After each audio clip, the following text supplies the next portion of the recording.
10টা আমলের কথা বলা হয়েছে। 1 নম্বর, নামাজের পর 33 বার সুবহানাল্লাহ, 33 বার আলহামদুলিল্লাহ, 33 বার আল্লাহু আকবার।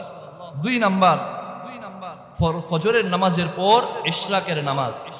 3 নম্বর, ইশরাকের 1 থেকে 1.5-2 ঘন্টা পর থেকে সূর্য মাথার উপরে হওয়া পর্যন্ত চাশতের নামাজ। 3 নম্বর চাশতের নামাজ। 4 নম্বর, ফরজ নামাজের জন্য মসজিদে যাওয়া, ফরজ নামাজ শুধু আদায় করলেই, ফরজ নামাজের জন্য গেলেই একটা হজ এবং একটা উমরার সওয়াব।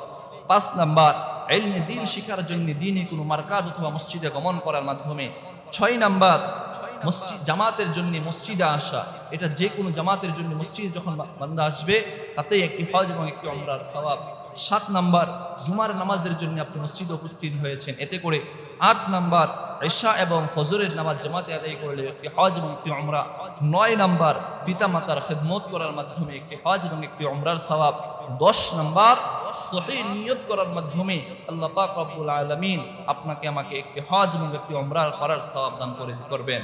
সুতরাং এই আমলগুলো যথা নিয়তে যথা সময়ে সহিভাবে আপনি আমি যেন আদায় করতে পারি এবং হজ এবং উমরার সওয়াব পেতে পারি।